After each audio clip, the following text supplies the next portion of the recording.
Hello everyone, I'm the storyteller, and I'm here to guide you through tonight's journey. I know many of you use these videos to help you unwind or drift off to sleep. So before we begin, make sure to like the video and subscribe to the channel. Also, let me know where you're watching from and what time it is for you. Now, settle in, get comfortable, and let your mind relax.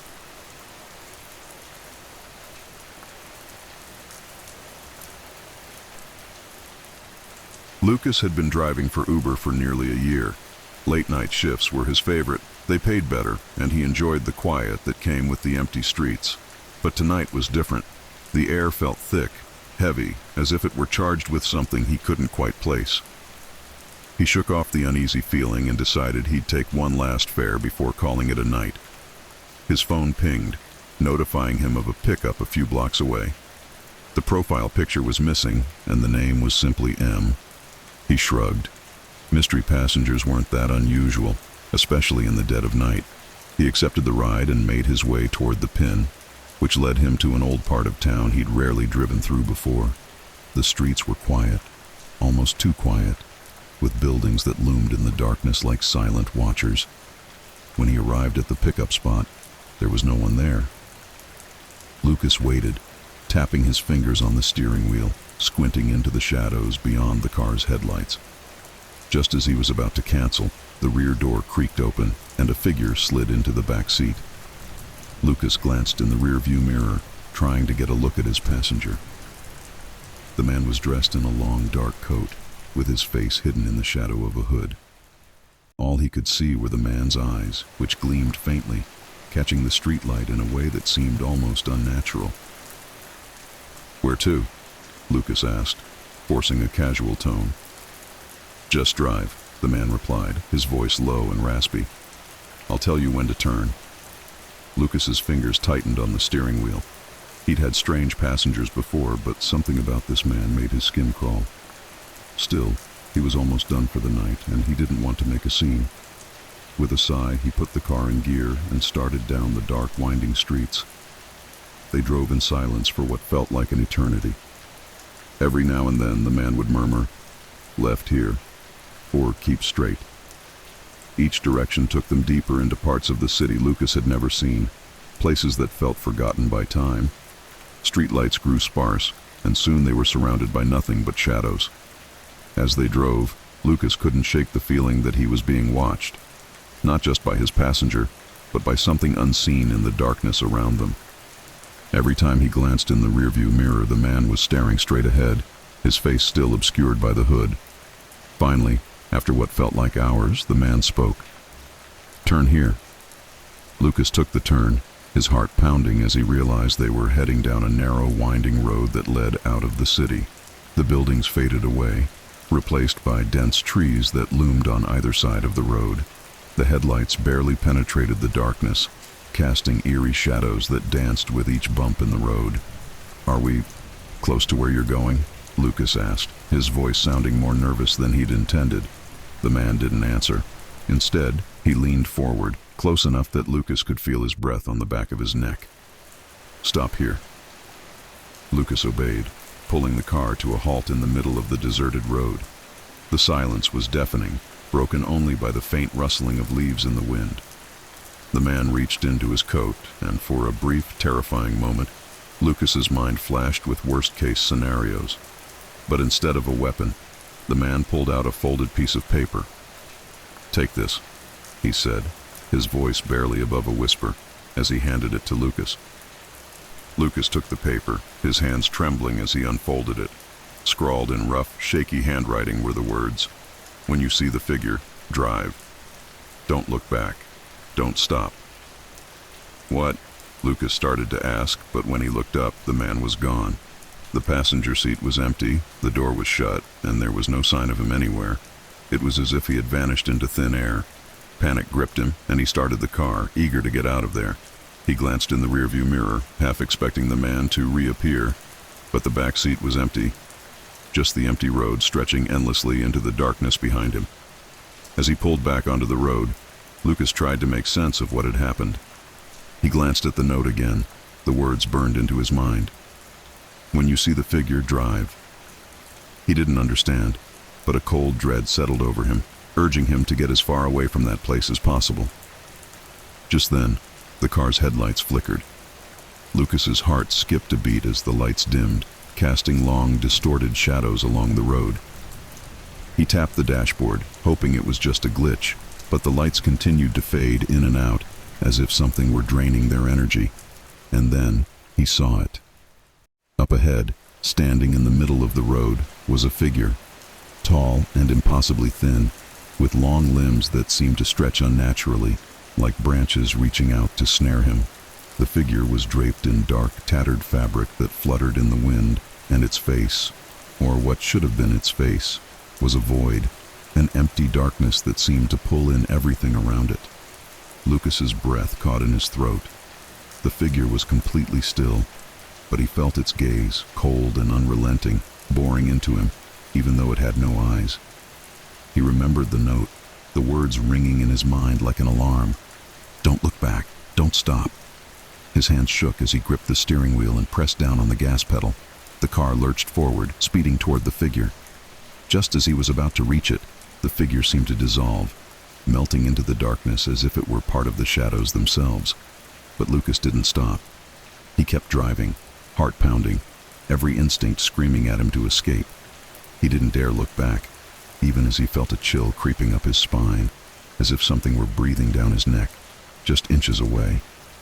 The road seemed endless, stretching on into eternity, but Lucas kept his foot on the gas, refusing to slow down. His only focus was on the road ahead, the dim glow of his headlights illuminating the path through the trees. Finally, after what felt like hours, he saw the faint lights of the city in the distance. Relief flooded over him, and he didn't let up until he was safely within city limits, surrounded by the comforting glow of streetlights and the familiar hum of traffic. When he finally pulled over, his hands were shaking so badly he could barely grip the wheel. He took a deep breath, glancing at the empty back seat. The note was still clutched in his hand, the words staring back at him like a warning from a nightmare.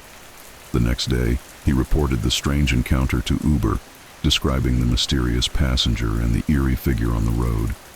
But when they looked up the ride history, there was no record of the trip, no evidence of the pickup or the fare. Lucas knew what he had seen, but no one believed him. The passenger, the figure in the road. It was as if they had never existed. But every night since, when Lucas drives the late shift, he feels the weight of unseen eyes watching him from the darkness. And sometimes in his rearview mirror he catches a glimpse of a shadow, a tall, thin figure standing silently in the distance, waiting for him to take the next turn. And Lucas knows that one day he won't be able to drive away.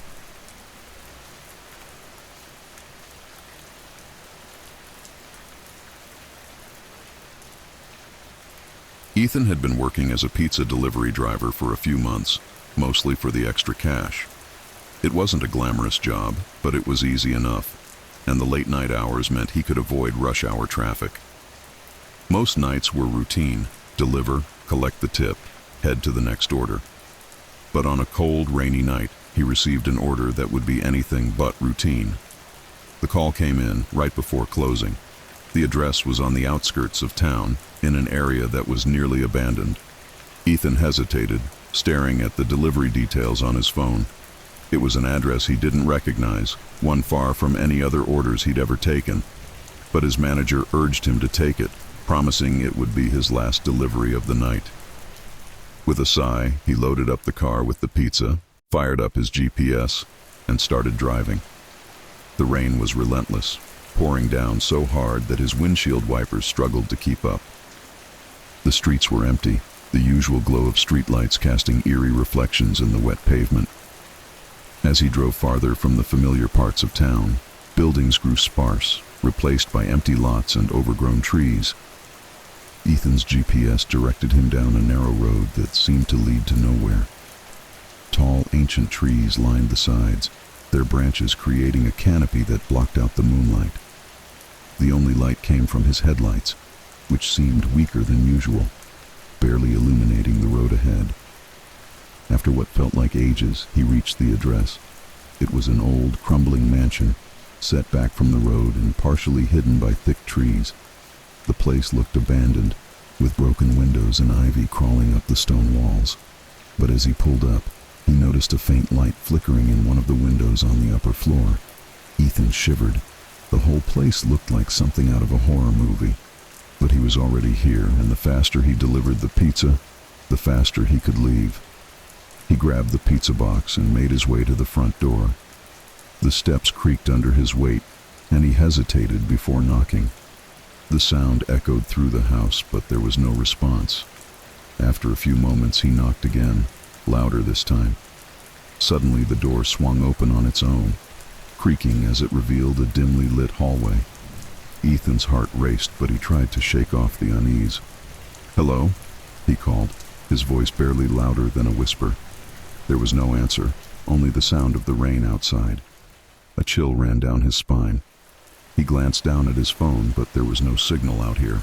Swallowing his nerves, he took a cautious step inside, hoping someone would appear to take the pizza. He was about to turn back when he heard a faint voice, coming from somewhere deep within the house. "In here."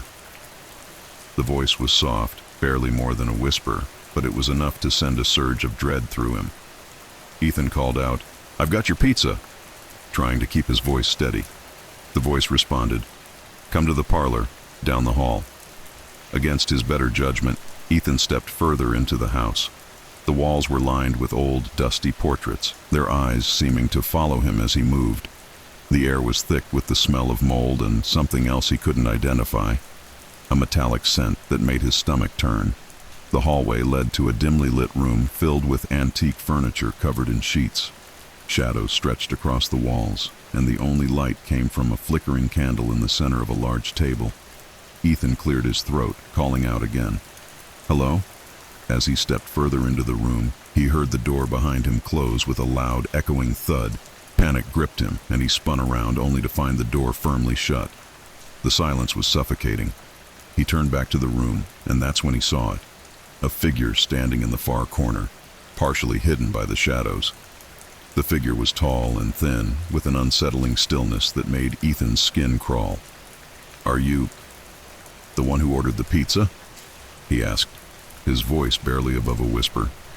The figure didn't move. For a long moment, it simply stood there, watching him. Then, slowly, it lifted an arm, pointing to the table. "Leave it. Here." Ethan hesitated, but he was too afraid to disobey. He placed the pizza box on the table, trying to keep his hands steady. "All right, I'll just be on my way."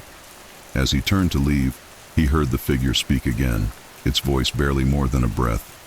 "Stay a moment." A shiver ran down his spine. "I really have to get going," he said, forcing a nervous laugh. "Other deliveries, you know."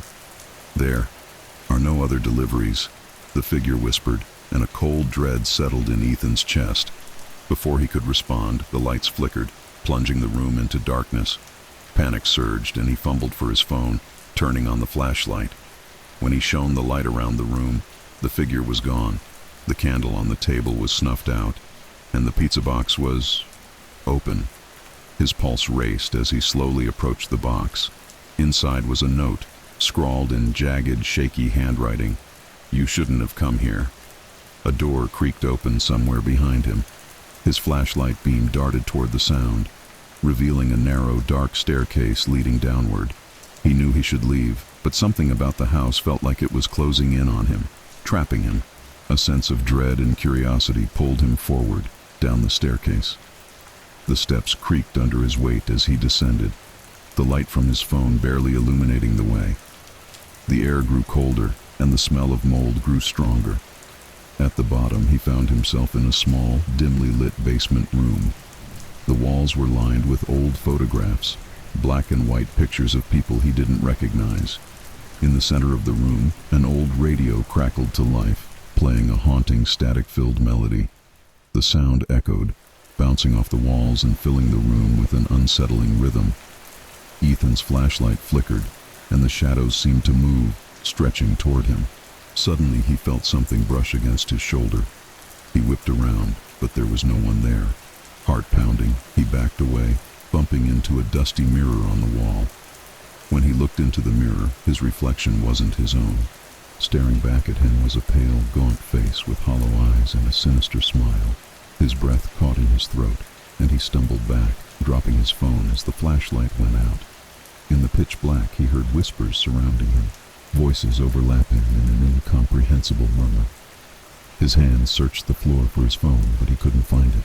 The voices grew louder, closer, until he could feel their cold breath on his neck. In one final surge of terror, he bolted up the stairs, scrambling toward the front door. He could feel something, or someone, chasing him, the air thick with the scent of decay and something else, something rotten. When he finally burst through the front door, the rain hit his face, cold and sharp, but he didn't stop running until he reached his car. He jumped in, started the engine, and sped away, heart racing as he glanced back at the dark mansion fading into the distance. The whole drive home, he felt a lingering presence, as if something had followed him from the house. When he finally reached his apartment, he collapsed onto his bed, trying to shake off the fear. The next day, he went to work, trying to convince himself it had all been some twisted nightmare. But when he checked his order history, the last delivery was missing. There was no record of the address, no receipt, nothing to prove he'd ever.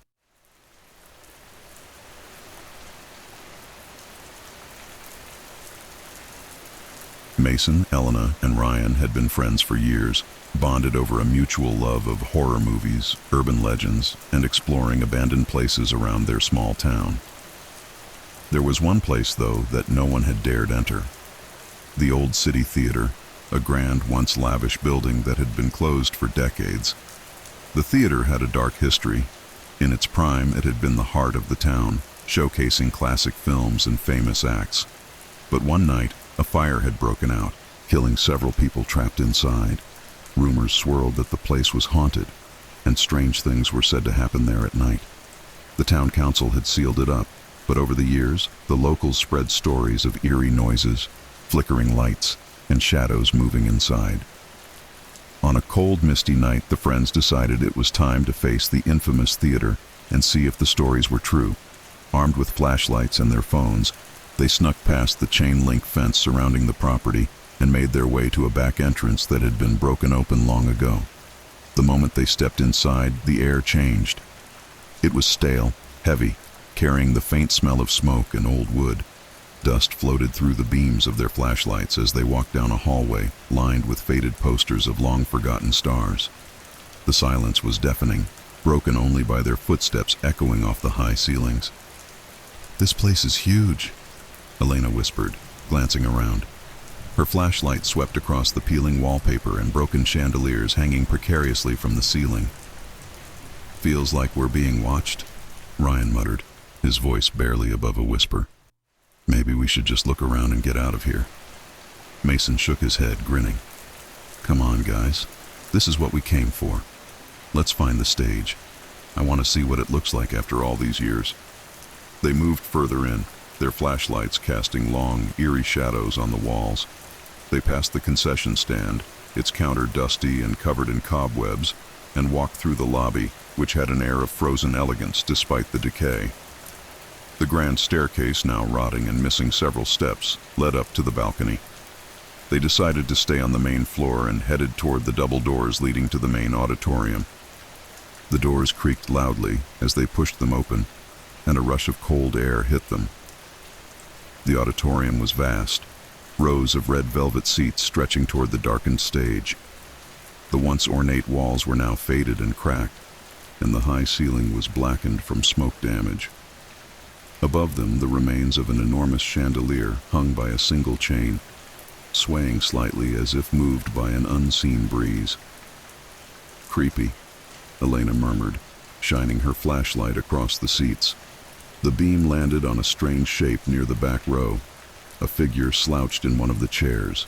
She gasped, her heart racing, but as she stepped closer, she realized it was just a mannequin left behind from a long-ago performance.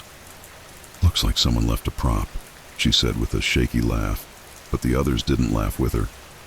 Ryan was staring at the stage. "Did you guys hear that?" They all froze, listening.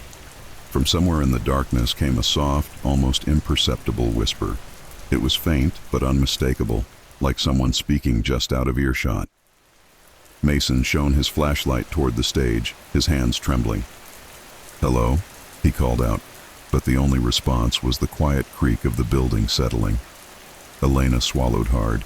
Let's just check out the stage and get out of here."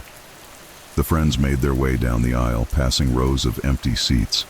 The stage loomed ahead, its curtains tattered and hanging in shreds. The wood beneath their feet creaked with every step as they climbed up, standing on the spot where countless performers had once delivered their lines to cheering crowds. "Look at this," Ryan whispered, shining his light on the stage floor. There were faded chalk marks and symbols drawn on the wood, symbols that looked strange and vaguely sinister. "What kind of play uses symbols like these?" Elena muttered, kneeling down for a closer look. But as she traced her finger over one of the symbols, a chill ran through her, and she quickly pulled her hand back. Just then, Mason's flashlight flickered, casting the stage into brief darkness before the light stabilized. But when it did, they saw something that made their blood run cold. At the edge of the stage, barely visible in the shadows, stood a figure, a tall, thin silhouette with hollow eyes and an expressionless face. "Mason?" Elena whispered, her voice trembling. "Do you see that?" The figure didn't move, didn't make a sound. It simply watched them, unblinking. Ryan's heart pounded as he took a step back, his flashlight aimed directly at the figure, but it didn't seem to illuminate it fully, as if the light couldn't quite reach. Who are you?" Mason asked, his voice barely audible. The figure tilted its head, and a chilling smile spread across its face, stretching impossibly wide. Then, without warning, it took a step forward, gliding silently across the stage toward them. The friends stumbled back, tripping over their own feet as they scrambled to get off the stage. Elena's heart raced as she grabbed Mason's arm, pulling him toward the auditorium doors. They didn't look back as they ran, hearing the soft, rhythmic tap of footsteps following them through the darkness. As they neared the exit, the lights above them flickered, casting brief, unsettling glimpses of the theater around them. In one of the flickers, Elena saw the figure standing just a few feet behind them, its smile wider, its eyes darker than the void. They burst through the doors, slamming them behind them as they ran into the lobby. But just as they thought they were safe, they heard it again. A soft, eerie whisper that seemed to come from all around them. "Stay with us." Desperation surged through them as they sprinted toward the exit. The building seemed to shift and stretch, the lobby appearing longer, the exit farther away with each step. They could feel the oppressive presence of something watching them, closing in from every direction. Finally, they reached the back entrance they had come in through and threw themselves outside, gasping for breath. The rain was still falling, washing away the cold sweat on their faces as they stumbled down the steps. They didn't stop running until they were well away from the theater, the eerie glow of its windows shrinking in the distance. When they finally paused to catch their breath, they turned back, half expecting to see the figure standing in the doorway, watching them. But the theater was dark, silent, as if it had swallowed all traces of their terrifying encounter. The friends never spoke of what they had seen that night, never told anyone about the figure that had followed them through the darkness. Yet sometimes, in the quiet moments just before dawn, Elena swore she could still hear it, a faint, haunting whisper calling her back to the abandoned theater, a place that had kept a piece of her spirit, forever tied to the shadows of that dark, decaying stage. And in her nightmares, she could still see the figure's smile, stretching wider, waiting patiently for the day she'd return.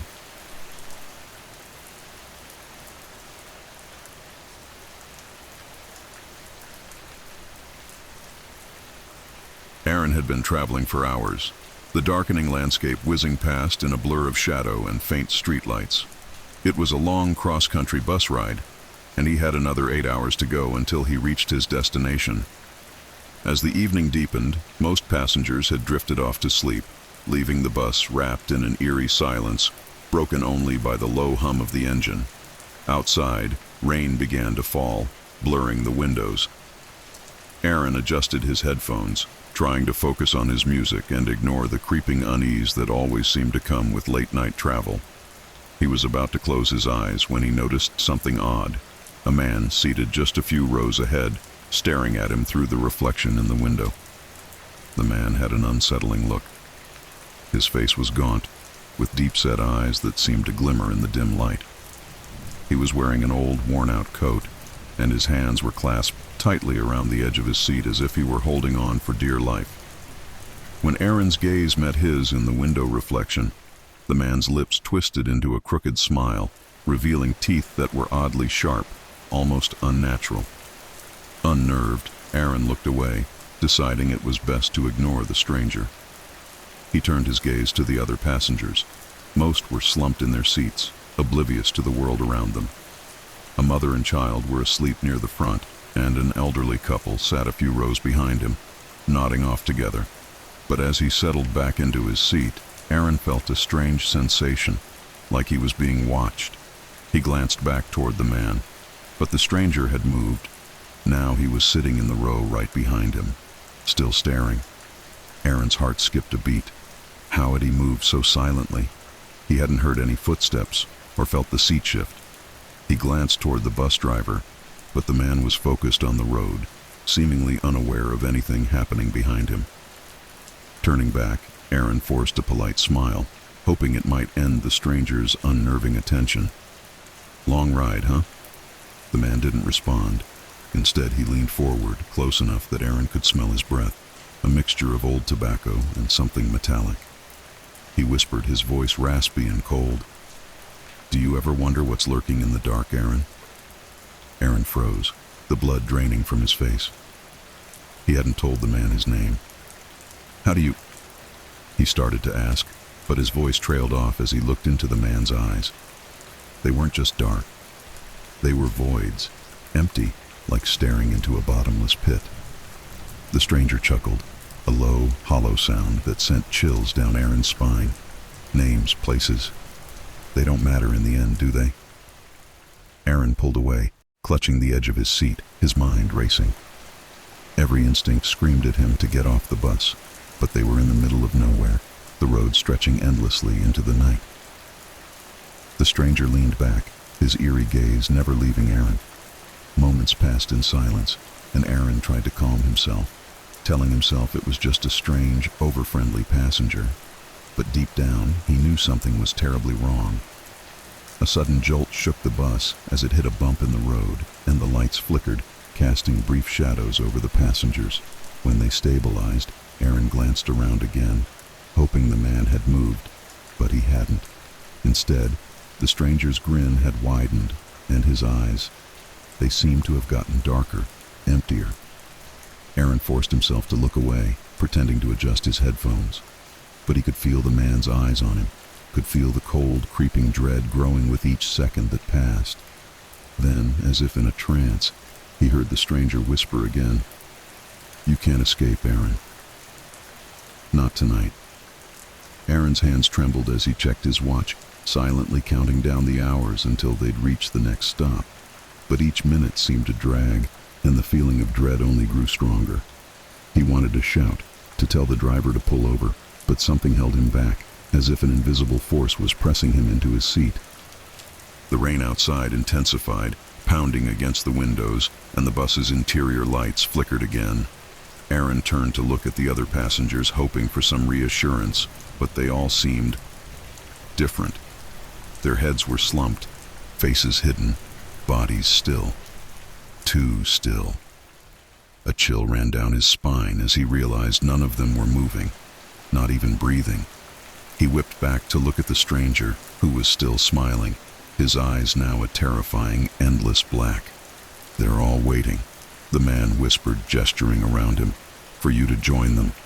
Aaron's stomach twisted. The passengers weren't asleep, they weren't alive. The realization hit him like a punch to the chest, and he fought the urge to scream. "Let me off," Aaron finally choked out, his voice barely a whisper. "Let me off this bus." The man's smile widened as he shook his head slowly. "There's no getting off, Aaron. This ride doesn't end." Desperate, Aaron rose from his seat, stumbling toward the driver. "Please pull over. Let me off," he shouted, his voice cracking with terror. The driver turned to him, his face blank, eyes hollow. and as he opened his mouth to speak, Aaron saw nothing but darkness inside, an endless void. "There's no stopping," the driver said, his voice echoing like a distant thunder. "This bus goes one way, and you're on it." Aaron backed away, his entire body trembling. He turned to the stranger who was now standing in the aisle, closer than ever. Where are we going?" Aaron stammered, his voice barely audible. The man's smile faded, replaced by a cold, hollow stare. "You'll see soon enough. Just sit back, Aaron. There's no need to rush." Defeated, Aaron stumbled back to his seat, sinking down as the bus continued its journey through the endless night. The stranger returned to his seat as well, watching him, his dark eyes gleaming with a satisfaction that chilled Aaron to the core. Hours passed, though it felt like an eternity. Outside, the world grew darker, the road stretching endlessly before them, with no sign of stopping, no end in sight. And as the bus drove on into the unknown, Aaron could feel his sense of reality slipping away, leaving him trapped on a journey without end, accompanied by shadows and hollow-eyed strangers, forever bound to the midnight bus that roamed through the endless dark.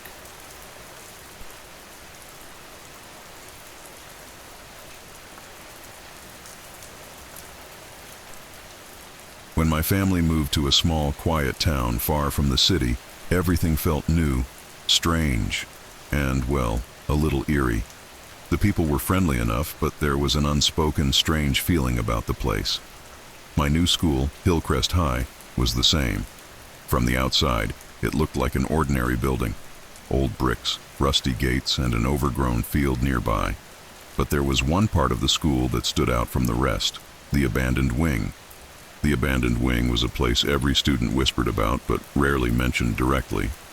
It was a crumbling, dark structure covered in ivy and surrounded by thick weeds, completely separated from the main school building by a rusted fence. From the few windows you could see, there were thick layers of dust and cracked glass. It had clearly been empty for a very long time. The official story was that it was shut down years ago due to structural problems, but the rumors were far more interesting. The stories around the wing varied, and they grew darker with every retelling. Some claimed that a student had disappeared there decades ago, never to be found. Others whispered about shadows moving in the windows at night, or strange sounds like whispering, calling anyone who dared enter. They said no one had the courage to enter after sunset, especially since a few students had supposedly come out shaken, refusing to speak about what they'd seen. Naturally, my curiosity was piqued. I quickly made friends with a couple of classmates, Jake, who was always up for an adventure, and Lucy, who was skeptical but easily swayed by our enthusiasm. One rainy afternoon, as we hung out in the main building, Jake proposed a wild idea. "Why don't we go check it out tonight?" Lucy and I exchanged glances. It was tempting.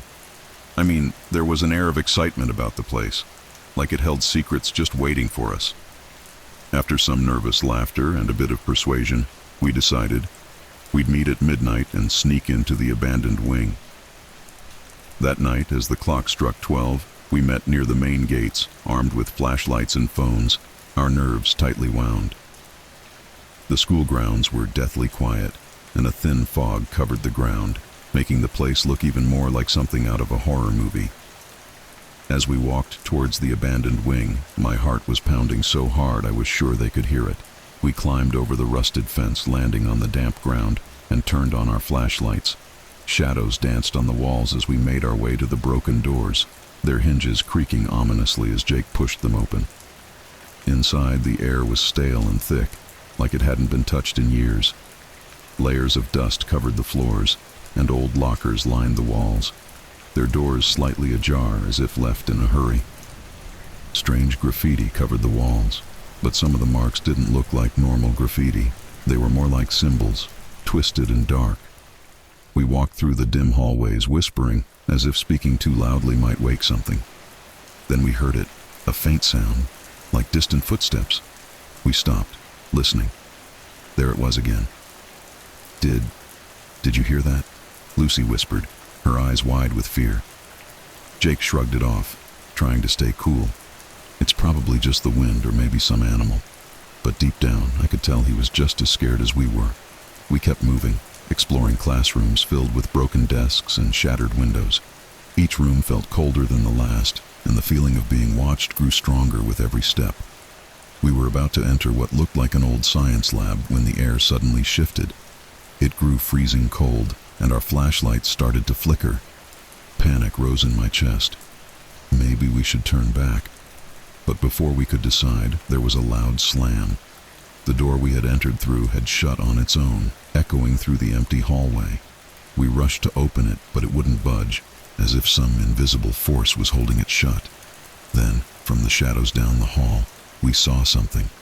A figure, dark and silent, standing at the far end, barely visible in the faint light.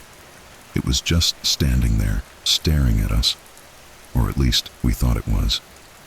Its face was covered in shadow, and it didn't move, didn't breathe. The figure just watched.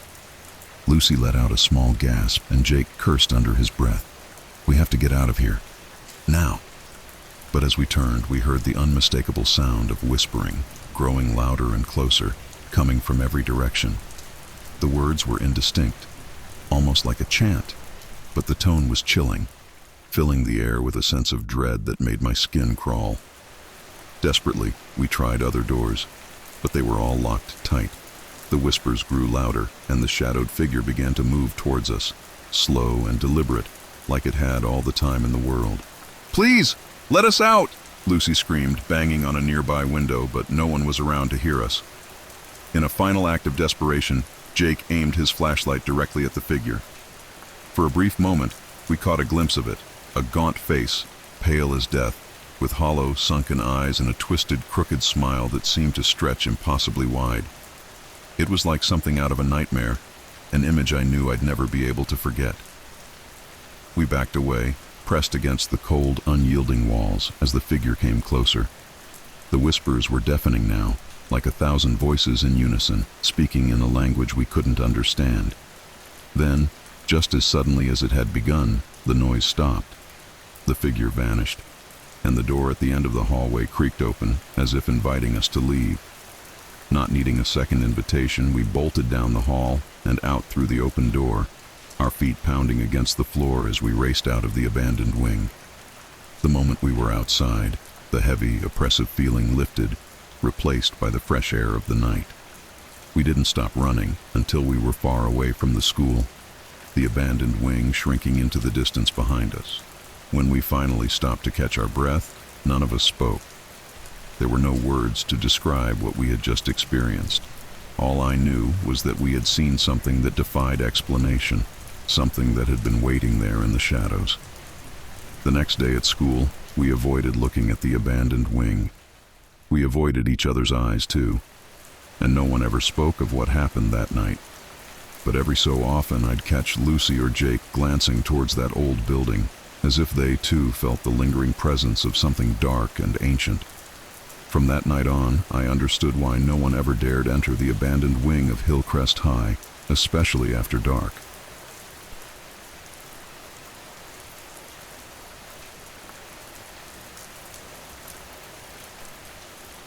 When I took the job as a night shift security guard at the old Brookfield Mall, I thought it would be an easy gig. Just a few hours in front of the monitors, keeping an eye on empty corridors and dark storefronts, then clocking out by dawn. I didn't mind the silence or the isolation. In fact, I welcomed it, until I realized that some parts of the mall had a life of their own after hours. The mall was mostly dead at night, with the only lights coming from dim emergency fixtures. The stores were dark, and an eerie quiet filled the building. It was supposed to be peaceful, but instead, it felt like something was always lurking just out of sight. One Friday night, I was sitting at my desk, going through the usual check of each camera. Things started normal enough. Empty hallways, vacant shops, and flickering lights. But as I switched through the feeds, something strange caught my eye. On the camera facing the north wing, I saw a shadow near the entrance of a closed toy store. It was faint, almost like a trick of the light, but something about it seemed wrong. It moved slowly, drifting across the floor, even though no one was supposed to be there. I leaned forward, trying to get a better look, But as soon as I focused on it, the shadow seemed to vanish, leaving an empty, quiet hallway. I shook my head, chalking it up to fatigue or a glitch in the camera, and moved on. But things got weirder. Around 2 a.m. the monitors began to flicker. One by one, the feeds went black, and for a moment, I was left staring at static. My heart pounded, and I tapped the keyboard, trying to bring the cameras back online. After a few tense seconds, the feeds returned, but the images were distorted, like something had tampered with them. Then I saw it again, this time much closer. The shadow. It was on the screen for the electronics store, standing just at the edge of the camera's range, a dark, shifting figure that seemed to have no distinct shape. It didn't move this time, just stood there, almost as if it was aware I was watching. I felt a chill run down my spine. I switched to another camera, hoping to get away from whatever that was, but the shadow seemed to follow. Camera after camera, feed after feed, it was there, always standing just far enough to remain out of focus, lurking in the corners, moving closer with each passing minute. And then, something even stranger happened. On one of the feeds, I saw a doll, positioned on the floor of the toy store, right in front of the camera. Its head was tilted to the side, its eyes staring directly into the lens. I hadn't seen it there earlier, and I was certain no one had been in the store. As I watched, frozen with fear, the doll's head jerked, and it seemed to turn slightly, looking straight into the camera. Then the lights in the toy store began to flicker on and off, casting the figure of the doll in strange dancing shadows. My hands started to shake. I took a deep breath, trying to calm myself. Maybe I was just tired, imagining things that weren't really there. I decided to do a quick walkthrough of the mall, just to reassure myself that everything was fine. Grabbing my flashlight, I walked out of the security room and into the dark, echoing halls of the mall. The silence was heavy as I made my way through the empty hallways. The only sound was my footsteps, echoing off the tile floor. I walked past the electronics store, the clothing shops, and finally, I arrived at the toy store. Through the glass doors, I could see the doll on the floor, its blank eyes staring into the darkness. I shined my flashlight in, half expecting it to move, but it didn't. I turned around, ready to leave, when I heard a faint sound, a soft, eerie laugh echoing through the hallway. My heart dropped, and I froze. My hand clenched tightly around the flashlight. The laugh was distant, barely audible, but it sounded like it was coming from somewhere behind me. Slowly, I turned around, shining my flashlight down the hallway, but it was empty. I forced myself to walk back to the security room, each step feeling heavier than the last. As I reached the door, I glanced back one last time and felt my blood turn to ice. There, at the end of the hall, was the shadow again. Only now, it wasn't just standing. It was moving towards me, gliding silently across the floor, its form shifting and changing as it came closer. I stumbled back into the security room, slamming the door shut behind me and locking it. My hands were shaking so badly I could barely turn the lock. I backed away from the door, breathing heavily, and looked at the monitors again. The cameras were flickering, the static growing worse, but I could still see the shadow moving down the hall, approaching the security room. Then, on the monitor for the toy store, I saw something that made my stomach twist in fear. The doll, it was gone. The spot where it had been was empty, as if it had simply vanished. I scanned the other cameras, frantically searching for any sign of it, but there was nothing. A cold chill filled the air, and I felt the unmistakable sensation of being watched. Slowly I turned, looking over my shoulder. The room was empty, but the feeling didn't go away. I was sure something was there, lurking just out of sight. Then the lights went out. Panic took over as I fumbled in the darkness, trying to find my flashlight. The room was pitch black, and the only sound was the faint, rhythmic tapping that seemed to echo from somewhere close.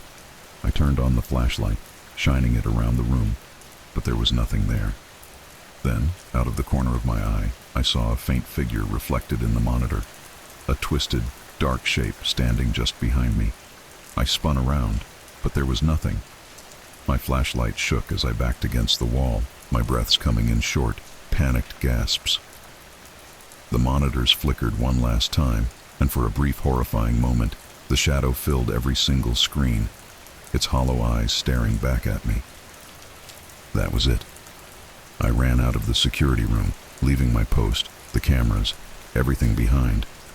I didn't stop running until I was outside the mall, the cold night air hitting my face as I gasped for breath. I never went back after that night. The manager was furious, but I didn't care. I knew what I'd seen, and nothing could convince me to set foot in that mall again. To this day, I can't shake the feeling that something is still in there, lurking in the shadows, watching, waiting for anyone foolish enough to take the midnight shift.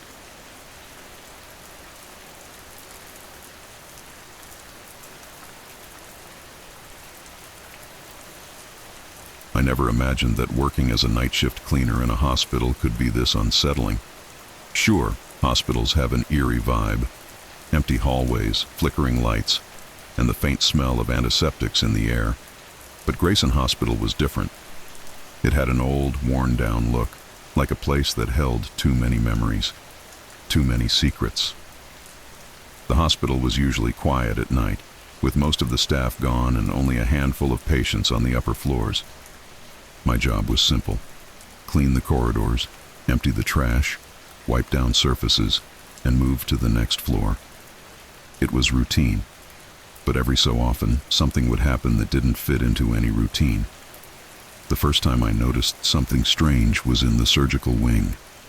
I was cleaning one of the empty operating rooms when the temperature suddenly dropped. I hadn't touched the thermostat, and I was the only person there. The silence felt oppressive, heavy, and I had the uncomfortable sensation that someone was watching me. Just as I was about to leave, I heard a faint whisper. "Help me."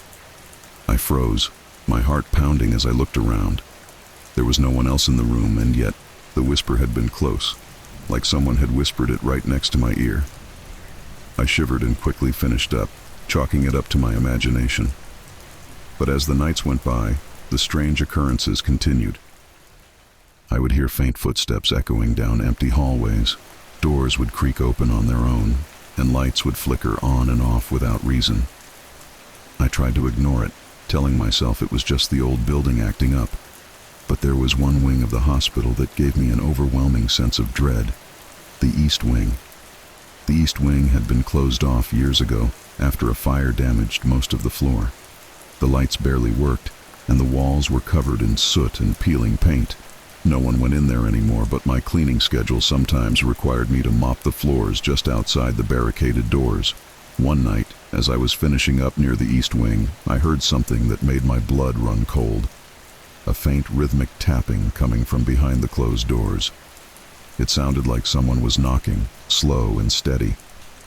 I told myself it was probably just pipes settling, but the tapping didn't stop. It grew louder, insistent, as if demanding my attention. Against my better judgment, I approached the doors, pressing my ear against the cold metal. The tapping stopped, replaced by a low, chilling whisper. "Come inside." I backed away quickly, my heart racing. There was no way anyone could be in there. The wing had been sealed off for years, and I was the only person on that floor. I turned and hurried back to my cart, trying to shake off the feeling of dread that clung to me. The next night, the tapping returned, but this time it was accompanied by something else. A soft, distant hum, like someone singing a lullaby. The melody was hauntingly beautiful, yet terribly sad, echoing through the empty halls. It seemed to come from everywhere and nowhere all at once. My curiosity got the better of me, and I found myself moving toward the East Wing again. The humming grew louder as I approached, filling the air with an unsettling calm. Then, without warning, the lights flickered and the humming stopped. I was left in silence, standing in the dim hallway, the only sound my own shaky breaths. I was about to turn around and leave when a figure appeared at the end of the hallway. It was a woman, dressed in an old hospital gown, her hair hanging limply around her face. She stood there, staring at me with empty, hollow eyes. I wanted to scream, to run, but my body wouldn't move. I was frozen, trapped by her gaze. Then, slowly, she raised her hand and pointed toward the East Wing doors. "Help them," she whispered, her voice like dry leaves rustling in the wind. The lights flickered again, and in that brief moment moment of darkness, she vanished. I stumbled back, barely able to breathe. My hands were shaking and I couldn't get her words out of my head. Help them. Who was she talking about? And why was she pointing to the east wing? The following nights I avoided that part of the hospital as much as possible. But strange things kept happening. I would see shadows moving in the corners of my vision, hear faint whispers calling my name, and feel the prickling sensation of being watched. The hospital didn't feel empty anymore. It felt crowded, as if unseen eyes were constantly observing me. One night, as I was cleaning near the east wing, I saw something that nearly made me quit on the spot. Through the small, dusty window on the barricaded door, I saw a pair of eyes staring back at me. They were wide and unblinking, filled with a desperation that sent chills down my spine. I stumbled back, dropping my mop, but when I looked again, the eyes were gone. I couldn't take it anymore. I went to my supervisor and told her everything, expecting her to laugh it off or tell me I was overreacting. But instead, her face went pale, and she leaned in close, her voice barely a whisper. "You saw her?" My heart skipped a beat. "What do you mean?" She looked around, as if making sure no one else was listening, and then told me the story. Years ago, before the fire, there had been a tragic incident in the East Wing. A patient, a young woman, had died under mysterious circumstances. They said she had been left alone, forgotten by the staff, and that she had tried to call for help, tapping on the doors, singing lullabies to herself to keep calm. But no one had come, and by the time they found her, it was too late. They say her spirit still lingers, searching for someone who will finally help her. After hearing that, I couldn't keep working at Grayson Hospital. I left the job the very next day, but sometimes, late at night, I think about that abandoned wing. I wonder if her spirit is still there, trapped in those dark halls, forever waiting for someone to hear her cries. And every so often, when I pass by the hospital, I swear I can hear a faint, haunting lullaby echoing in the night.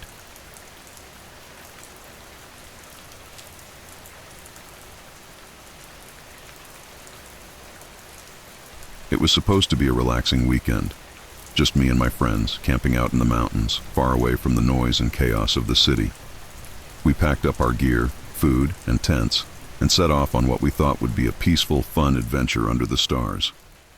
Little did we know, we were about to experience a nightmare none of us would ever forget. We arrived at the mountain campsite just before sunset.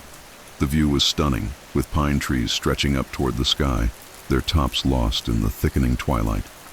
We picked a spot to set up our tents near a small clearing where the trees parted to reveal a breathtaking view of the valley below. As we sat around the campfire that night, sharing stories and laughing, the atmosphere was light and carefree. But as the fire crackled and the darkness closed in around us, a strange unease settled over me. I shrugged it off, blaming it on the eerie quiet of the mountains. It was so still, as if the forest itself was holding its breath. Around midnight, we decided to turn in. I crawled into my tent and closed my eyes, but sleep didn't come easily. The silence was so intense, almost unnatural, broken only by the occasional rustling of leaves. Just as I was finally drifting off, I heard it, a faint sound in the distance. It was barely audible, but it sounded like humming. I sat up, straining to listen. The humming grew louder, a soft, haunting melody that seemed to float through the trees. I thought it might be one of my friends playing a prank, but when I peeked out of my tent, everyone was asleep, their tents zipped up tight. The humming continued, growing louder and more insistent, echoing through the forest. I wanted to wake my friends, but something held me back, a feeling of dread I couldn't explain. I lay back down, pulling my sleeping bag up to my chin, and eventually drifted off to sleep, the eerie melody lingering in my mind. The next morning, I asked my friends if they had heard anything strange during the night. They looked at me like I was crazy, laughing it off as my imagination. I tried to shake it off, convincing myself it was just the wind or some kind of animal. That night, however, things took a darker turn.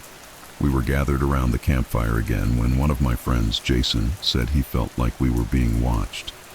At first, we all laughed, teasing him about his nerves. But soon, the laughter faded. The feeling was mutual.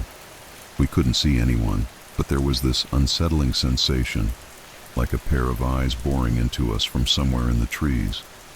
Suddenly the air turned icy cold and the fire flickered, casting long, distorted shadows around us.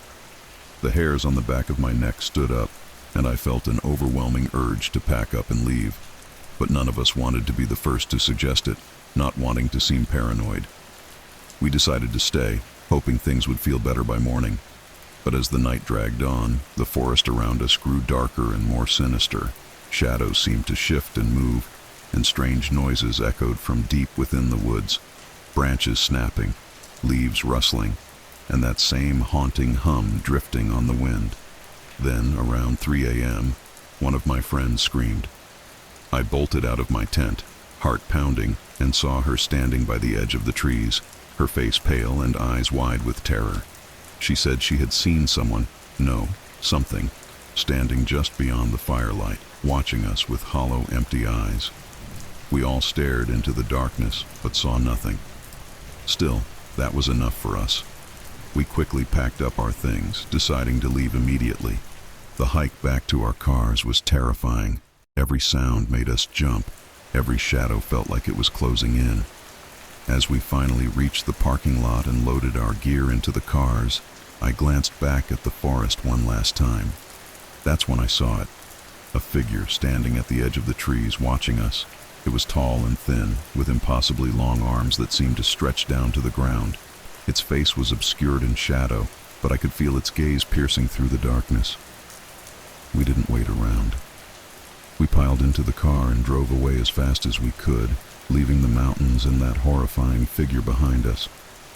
To this day, I still don't know what we encountered in those mountains. But every time I think about that weekend, I can still hear the haunting melody of that eerie hum echoing in my mind.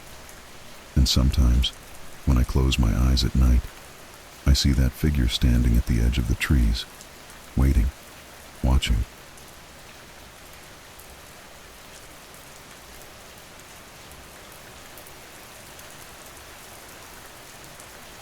When I started working as a cleaner during the night shift at St. John's Hospital, everyone warned me about the basement.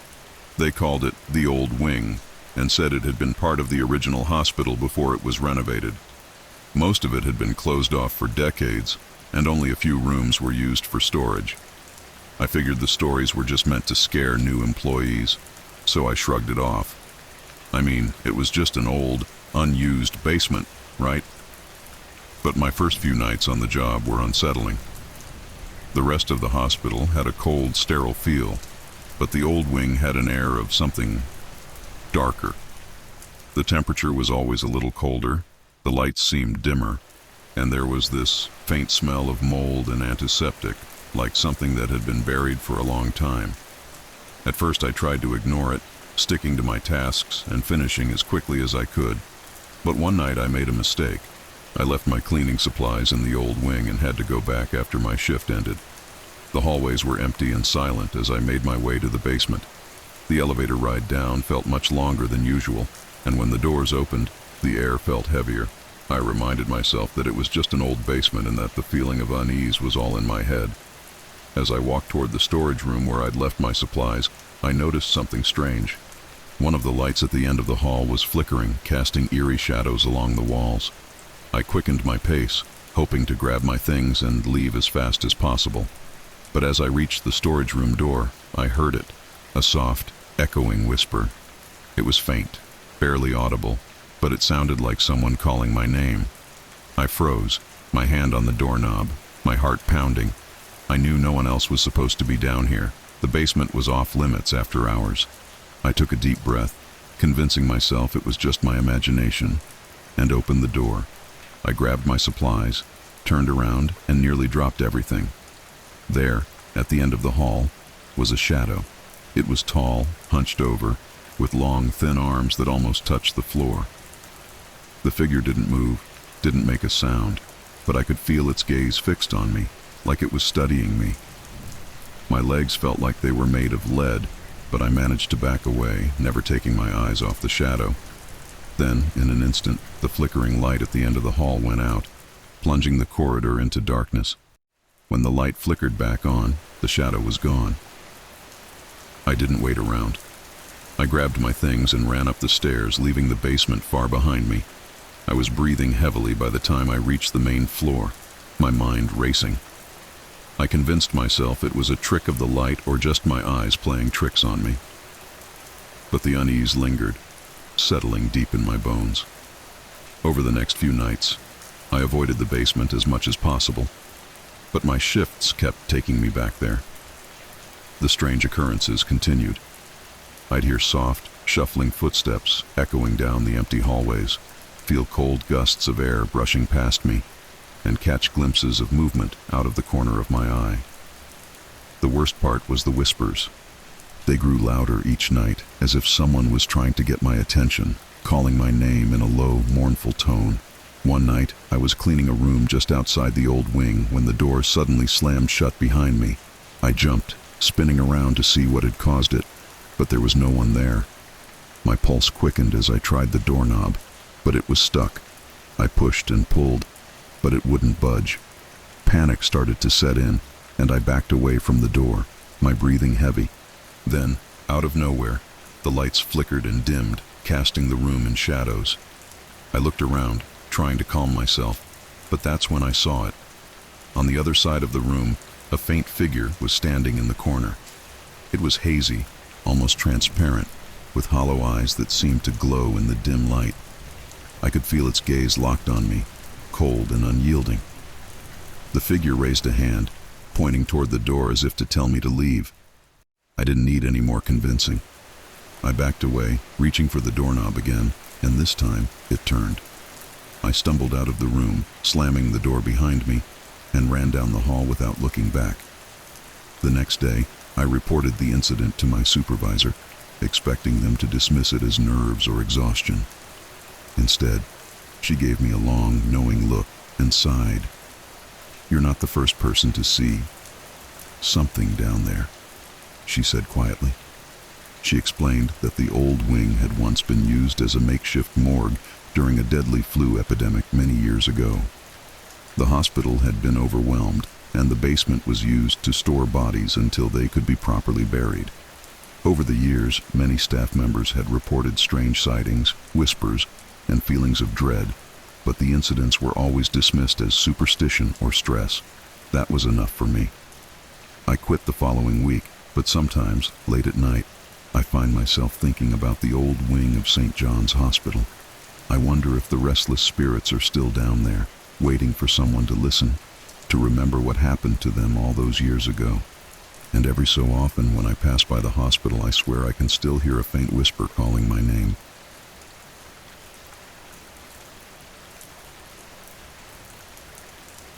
Thank you for joining me on this journey tonight. I hope you found some peace and comfort. Before you drift off completely, let me know in the comments what time it is, where you are, and which country you're watching from. Don't forget to like and subscribe for more stories. Until next time, rest well and sweet dreams.